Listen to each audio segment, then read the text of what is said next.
مولاي صل وسلم دائما أبدا على حبيبك خير خلق كلهم مولاي صل وسلم دائما أبدا على حبيبك خير خلق كلهم حبيبك خير خلق كلهم. ناظرین السلام علیکم ورحمۃ اللہ وبرکاتہ. میں ہوں آپ کا میزبان انصار عزیز ندوی اور آپ میرے ساتھ فکر و خبر کا خصوصی پروگرام صدائے حرا دیکھ رہے ہیں.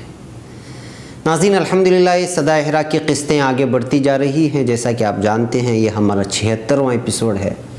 گزشتہ ہفتے آپ حضرات نے حضرت عمر رضی اللہ عنہ کے سلسلے میں سنا تھا کہ کس طرح وہ آپ صلی اللہ علیہ وسلم کو قتل کرنے کے ارادے سے نکلے تھے. پھر بیچ میں کسی نے ملا, پھر وہ بہنوئی کی خبر لی, وہاں ملاقات ہوئی اور دیگر تفصیلات آپ لوگوں نے سنی.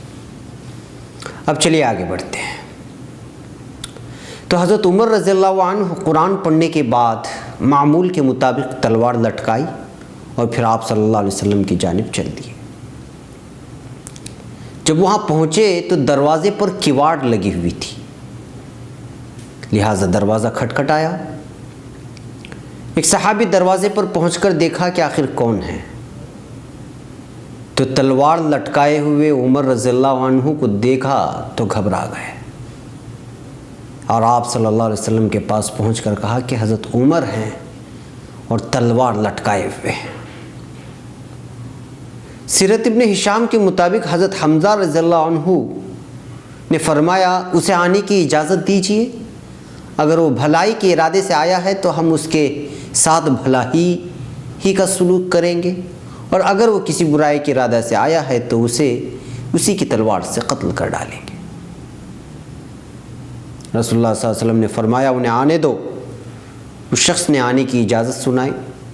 رسول اللہ صلی اللہ علیہ وسلم ان کی جانب اٹھ کھڑے ہوئے, حجرے میں ملاقات کی, ان کی کمر یا مجموع الروا کو پکڑ لیا, یعنی کمر کے اوپر جو کپڑا ہوتا ہے اس کو مجمع روا کہا جاتا ہے.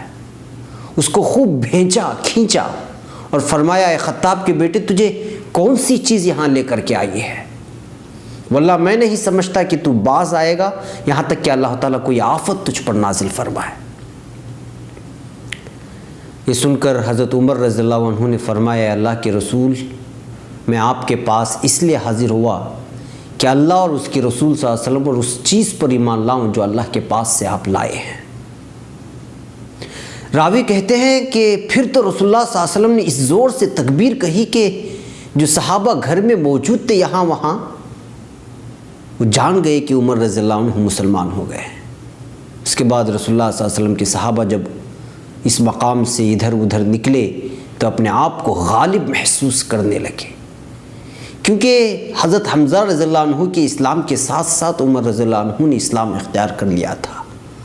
وہ اس بات کو سمجھ گئے تھے کہ یہ دونوں رسول اللہ صلی اللہ علیہ وسلم کی حفاظت کریں گے اور مسلمان ان دونوں کی بدولت دشمنوں سے بدلہ لے سکیں گے.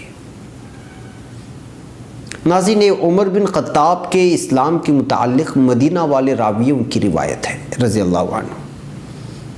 ابن اسحاق نے بیان کیا ہے کہ عبد الرحمن بن حارث نے عمر رضی اللہ عنہ کے بعض متعلقین سے یا ان کے گھر والوں سے روایت بیان کی. کہا کہ عمر رضی اللہ عنہ نے فرمایا جب میں نے اس رات اسلام اختیار کیا تو میں نے سوچا کہ مکہ والوں میں سے رسول اللہ صلی اللہ علیہ وسلم کی عداوت میں سے سب سے زیادہ سخت کون ہے, میں اس کے پاس جاؤں اور اس کو اپنے اسلام کے بارے میں مطلع کروں اور کہوں کہ میں نے اسلام اختیار کر لیا ہے. کہتے ہیں کہ میں نے سوچا کہ عداوت میں سب سے زیادہ سخت ابو جہل ہے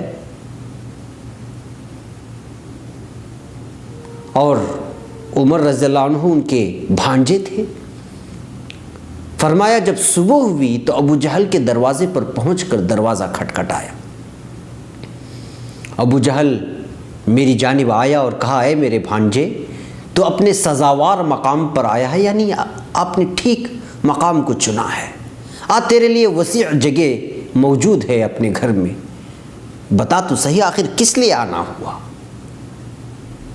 حضرت عمر رضی اللہ عنہ فرماتے ہیں میں نے کہا کہ میں اس لیے آیا ہوں کہ تمہیں مطلع کر دوں کہ میں اللہ پر اور اس کے رسول محمد صلی اللہ علیہ وسلم پر ایمان لا چکا ہوں۔ میں نے ان چیزوں کی تصدیق کی ہے جو وہ لائے ہیں۔ فرمایا پھر حضرت عمر فرماتے ہیں کہ پھر اس نے دروازہ میرے منہ پر مارا اور کہا اللہ تجھے اور اس چیز کو جو تو لایا ہے برباد کر دے۔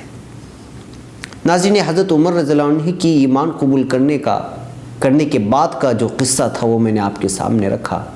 سیرت ابن ہشام میں حضرت عمر رضی اللہ عنہ کی ایمان لانے کا قصہ کچھ اور روایتوں کے حوالے سے کچھ الگ انداز میں اور بیان کیا گیا ہے۔